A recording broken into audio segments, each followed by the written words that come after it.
Hello, hello. We are looking at session 5 today. To review a smidge, in the last session, we began discussing the fatigue that comes to new moms. And this fatigue can pop up at any point in motherhood where it's a marked fatigue. Obviously, being moms is a tiring thing in general. So it can pop up and then simmer down, but we want to talk a little bit more about considerations for how to rest. If we're tired, have you heard this phrase, we need to take a nap when the baby naps? I'm sure you have. I have probably said it. I know I have heard it when my kids were little. Has this felt impossible to you? All the moms are saying, yes. Are you kidding? We can't do that. I remember so clearly hopping up the minute my baby would go to sleep, and I would just fly around doing all the undone things once they had dozed off. But what I want to say is you can be free to nap when you're tired if you're free from undue expectations. There's that word again. We talked about that last time. Expectations. Where are they coming from? Are they expectations that I want? Do they really matter? Sometimes for me, when my baby was tiny, my last baby, is if I wanted to nap, it's almost like I needed an excuse. Like, I have the sniffles, I should probably nap today. Well, you know what? If I had stepped back and realized how much rest is going to help me be a better mom, I would have taken more naps. Think about that. Rest is going to help us be better moms. Another idea is we can take seriously any offer of help. Our pride might prevent us from accepting help or even asking for help when it's needed. But an offer of help could be an answer to the prayers that you are praying for relief. If a friend says, hey, I really see that you're tired, or if you feel tired, you can say, hey, friend, can you help me out? I feel like I've got my nose just above water. We're honest moms, realistic moms, when we say, I could use a break. Will you help me? It requires some humility, and it allows others to step up and serve us when we need it. If we would all, if we had the moment, we would say, hey, I'll step in for you. If I have a smidge of energy left over, I want to help you. And that's how everybody else feels about us. So letting other people serve us when we need it is great. It's a chance for us to experience some unconditional love, like God's love for us. Another way to get more rest is to establish a rhythm for your baby so you can plan on pieces of time where you can rest. I have a book called Contented Little Baby Book, and it's one of my favorite infant resources for moms. Here's the very most important part of this whole book, and it's this. When you have an infant, you want to do 3 things in a certain pattern. You want to feed them, then let them stay awake, and then put them down to sleep. Feed, then wake, then sleep.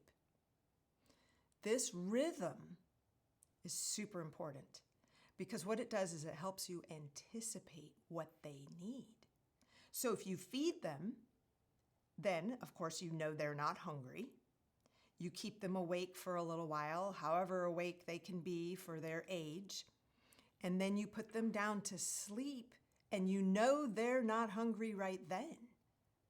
So they've been well fed, they're going to rest, and when they wake up, you know they're going to be hungry. So it helps you anticipate their next thing. Also, this rhythm helps them digest their food better. They digest well when they're awake. If you and I eat a big meal, we might feel a little drowsy, but we're not going to sleep well at that point because our bodies are working hard. We're warm. Our bodies are like working, processing, digesting, and that's what our babies need, is to stay awake to process all of their food. It also, this rhythm helps them to get a full feed So when after they nap, they wake up and they're well rested and they're hungry. And that's when they're going to take all of the ounces that they should take for their age. It also helps them self-soothe when it's time to sleep. So when you you feed them, they stay awake, and it's time to sleep, you're not trying to give them a bottle or nurse them in order to go to sleep. And it teaches them, you know what, I am tired and I can fall asleep without needing the crutch of a little bit of milk. This will keep you from having to feed them every hour, hour and a half, and making everybody exhausted. If you don't have a copy of the Contented Little Baby book, they're on Amazon and they're in our resource center. Another way to get rest is to co-op with another mama friend. You can say, hey, I see that you're tired, or I'm really tired. Let me watch all of the kids today, and you can watch all of the kids tomorrow. Just for a couple of hours. That would be huge. And bonding, and your kids would have fun together. Another idea is to ask your husband to do the last feed of the evening with a bottle so you can pump, or if you're bottle feeding, then you don't even need to do that. You can just go straight to sleep. Odds are he wants a chance to feed the baby, which is super sweet, and you may want your baby to know how to take a bottle from him when it's needed. Another way to get rest is to encourage your baby to sleep through the night. And again, this Contented Little Baby book has more tips on how to help your baby sleep 8 hours per night by about 9 weeks of age. For me, this was amazing. It was my primary goal when a first baby came home. And, they're so tiny. Once they get up to a certain weight, you can have them sleeping through the night. And that's when moms start to feel sane again. So check out this book if you want. It's a resource book for you, not a set of rules to follow. Let it help you get some good ideas from it, but don't try to do absolutely everything that's in the book. It's pretty well scripted, and it could lead to some rigidity, which is gonna frustrate everybody. So just take a few ideas from it, look at it, see if the philosophies in it help you. Another way to get rest is to institute a family quiet time. For me, I kept 1 to 3 p.m. as the primary nap time or quiet time in our house for many, many years. If you were an infant, you were sleeping then. If you were a toddler, you were resting. Even if you were a big kid, it didn't matter to me what you were doing, but you were quiet. And during that time, as a mom, I could sleep, I could talk on the phone, I could read, but it was my time to get refreshed. All the other kids were in their own rooms, either sleeping or doing something quiet. If I was tired, I could get a whole nap. I could get refreshed for the remainder of the day. I really worked hard to protect this window of time from 1 to 3 so I could schedule out of the house activities during other times of the day. If you're in a particularly tired season, carefully assess how are you spending your time that you do have to make sure that you're doing what really matters to you. Like, what's essential? If you're tired and you're still vacuuming floors every single day, or you're dusting constantly, or something like that, I recommend that you reassess your priorities. Like, consider, what things could I let go? Am I being a real perfectionist about something in particular that maybe doesn't really matter? Maybe the dust could build up in your house for 2 whole weeks and everybody would be okay. So think about that. Think about what is pressuring me. What are my expectations? Does my child need a bath every single night? I mean, if they're tiny, odds are you're wiping them down from head to toe every day anyway. So learn what is essential for you and your husband and try to let the other things go. Maybe you could let go some of involved meal prep. What else could you let go? I remember once The worst meal that I ever made for my husband, listen to this, and hopefully this makes you feel better. I made boiled chicken breasts and a half of a grapefruit. So if that's the low bar for dinner, and we were fine. It wasn't bad. It made us feel great. And it was not involved. Trust me, it doesn't get much easier than that. So think about what else you could let go. When I was in college, I cleaned houses for a little while. And I met this one mom who wanted me to clean for her. She had 4 or 5 really young children. I think she had some twins in there. And she was frazzled and fairly wound up. It looked really difficult to me as a college student. Couldn't relate at all. And I'm thinking, oh, this looks hard. So there was chaos in her house. The kids were everywhere, making messes. And what she asked me to clean was her windowsills. Between, like you open the window and between where the glass hits and the window screen, there's a layer of dirt there that everybody has, and usually people just don't even notice it. But that's what she wanted me to open each window in her house and vacuum that out and wipe it and wash it. And I was puzzled by that. I thought, wow, you have so much chaos going on in your house, but you want me to clean your windowsills. Anyway, if I knew then what I know now, I would have said, you know what? Maybe that could be left undone. Can I help you with things that are more pressing? Maybe this is an expectation you could have let go. And then I could have helped her with bigger issues in her house. So if you are overwhelmed right now, try to find some things that you could feasibly let go so that you can get more rest. I'm going to shift gears now and talk about fostering independence and helping your children learn to play alone. Young children love this I did it myself feeling. Have you noticed that?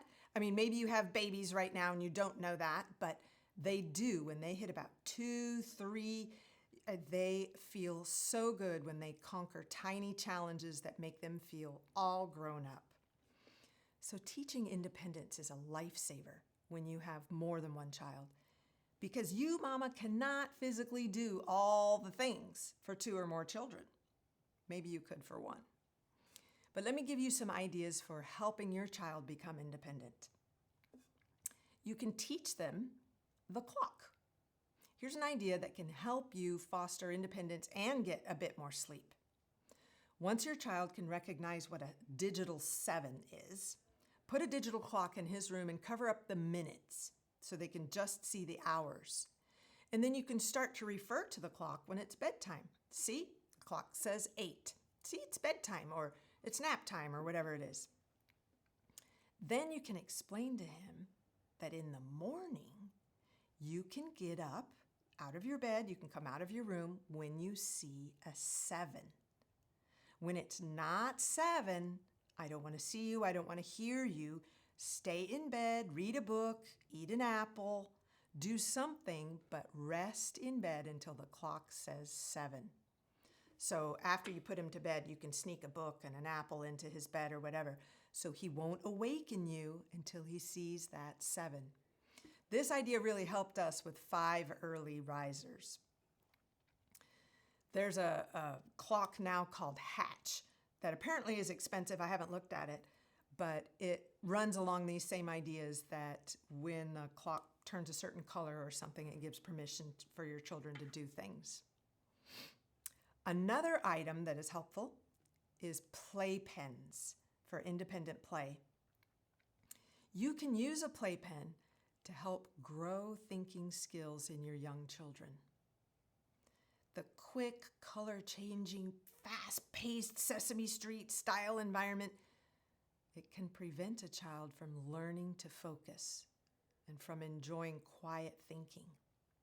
As an aside, I let my children watch Mr. Rogers because it was so peaceful and calming, kind of like real life. And it gave me a moment to regroup, and they looked forward to it. But that's an aside. So, a playpen. Start putting your non-mobile child in a playpen for a few minutes at a time with a small selection of toys. Too many toys is overwhelming and kind of reduces their ability to enjoy each one. But if they have just a few, then what they'll do is they'll look at one toy and they'll say, "What does this do?" And then they'll put it down.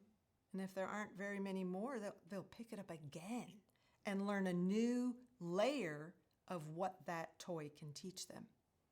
So you can be nearby or not, and you can have the assurance that your child is safe. You can take a shower. You can take care of another child. You can make dinner. You have a lot of freedom to do what you need to do as a mom when your child is in the playpen. So set a timer for 5 minutes or some small piece of time, and then work up little bit by little bit. They might fuss a little bit or look over the toys or fuss a little bit, and revisit the toys. They'll learn to think and look at the toys and say, "Oh, I get it. This part moves."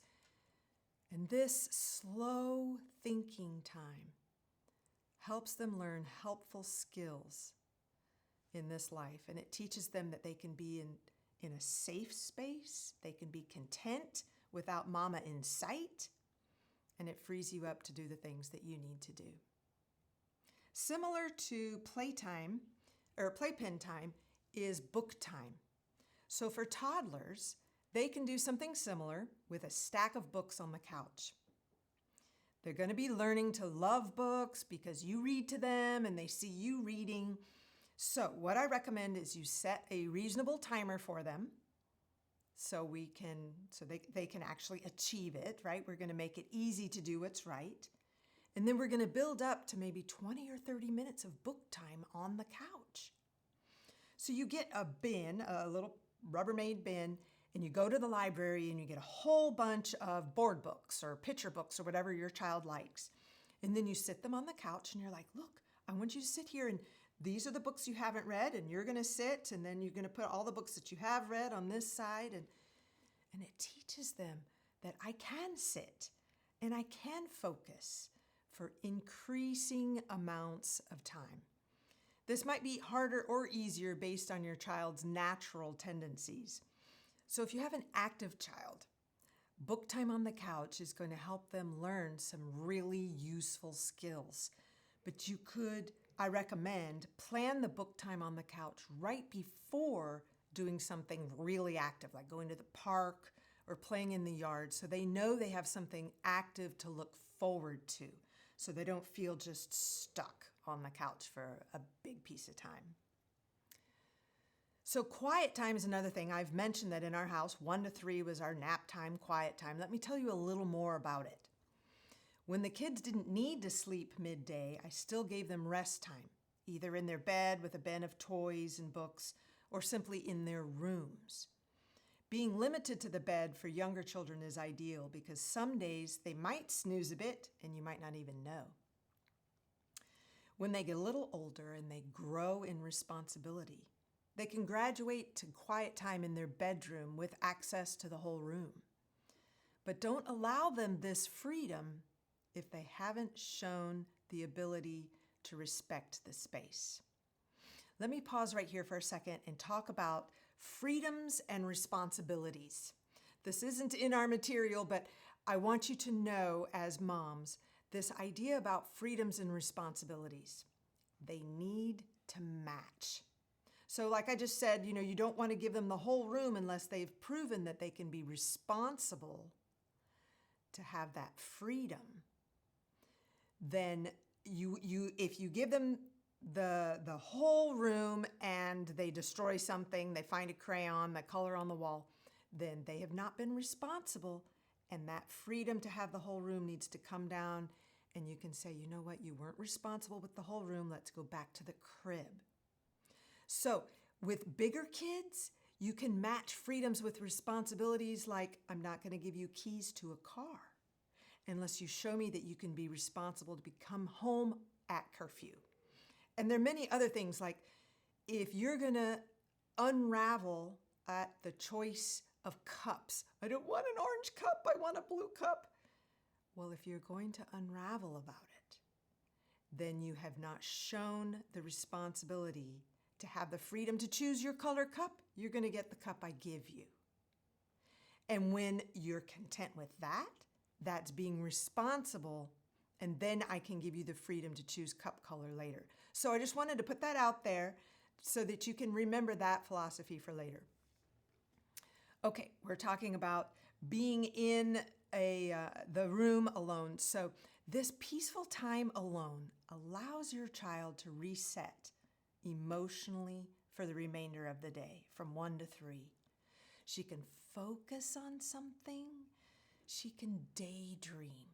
You know, if you have a lot of kids and they're all around each other all day long, she might not have that moment.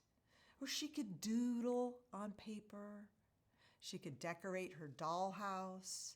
She could think without interruption. Let me just say, in today's world, this is a gift. That is a gift. Okay, you may wonder how to teach a child how to stay in bed for the night or for quiet time. How do you teach them to stay in there? And I would say much the same way you teach your child lots of other things. First, you want to make your expectations super, super clear. And this starts with you knowing what you want them to do. You're going to make your expectations really, really clear. So you need to know, like, what does mom really want to have happen? When we put you in bed, you're going to say this: you need to stay in bed until 7 in the morning, and we'll come get you in the morning.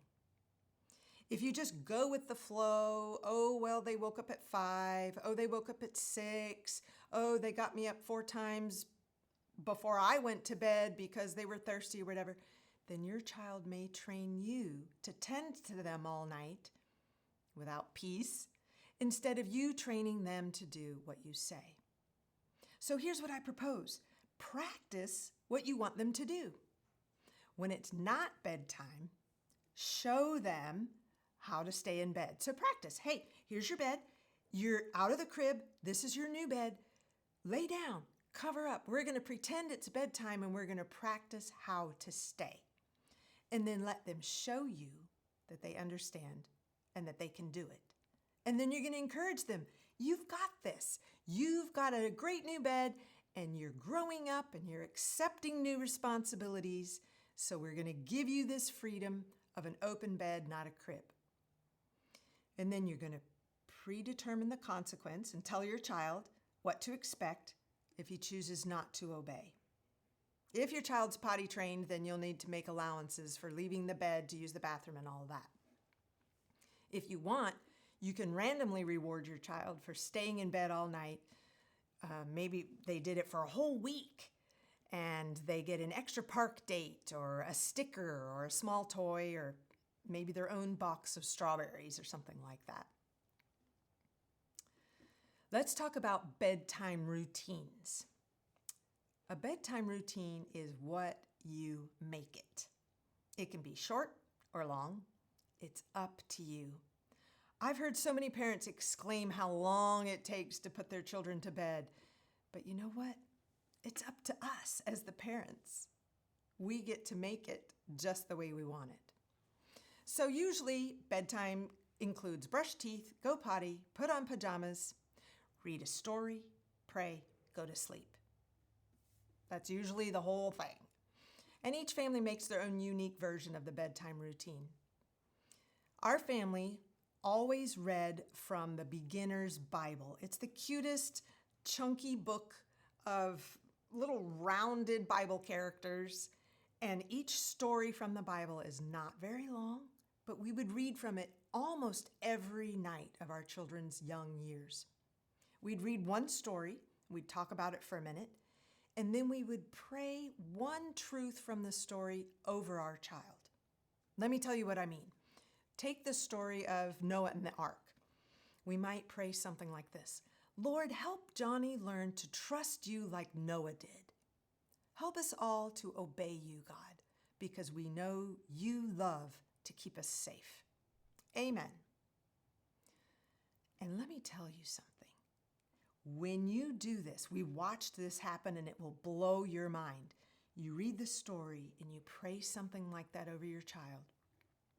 By the time your child is maybe 5, they'll know how to do this. You can say, hey, Johnny, do you want to pray the prayer tonight? And they'll say, yes.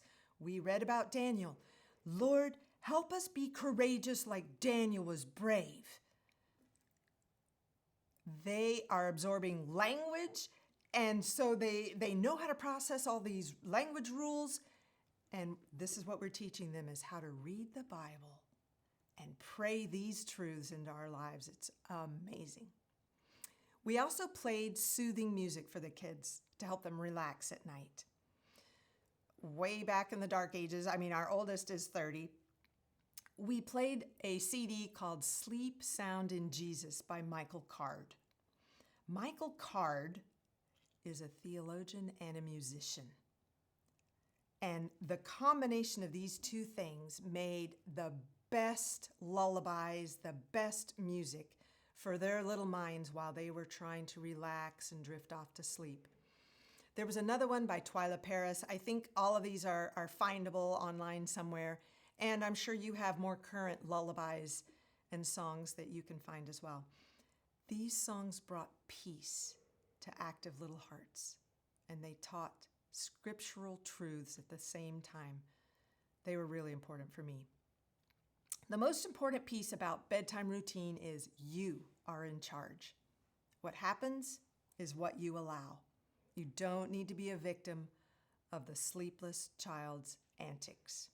You get to choose the bedtime, what actual time on the clock. You get to choose the routine and what variables. And it's easiest to maintain momentum if you pick a regular pattern that doesn't change. So if you and Dad are on the same page and you just truck along and do it every night, then they will know what to expect. When a child is afraid of the dark, you can go in and pray for them, talk about fear, why we don't need to be afraid. You can give them prayers to pray on their own so they can learn to fight fear when you're not there. Establish what they should do when they wake up at night. Maybe he's sick, or he had a bad dream, or he's just simply awake. Should he come get you? Do you want him in bed with you? Think that all the way through carefully, because some habits are hard to break once you've made an allowance for them. These are good topics to discuss with your husband as well, because these decisions affect him and his sleep. For the most part, a child can stay in bed even if they're not feeling sleepy. They can just rest and listen to music and think and talk to Jesus. The parent's sleep is important to protect. Sometimes I would play a set of lullabies for the kids again in the middle of the night to help a child get back to sleep. So now we're going to break to small group time. So I've got some discussion questions here, and you can look at those and then pray at the end. Have a great time, and we'll see you next week.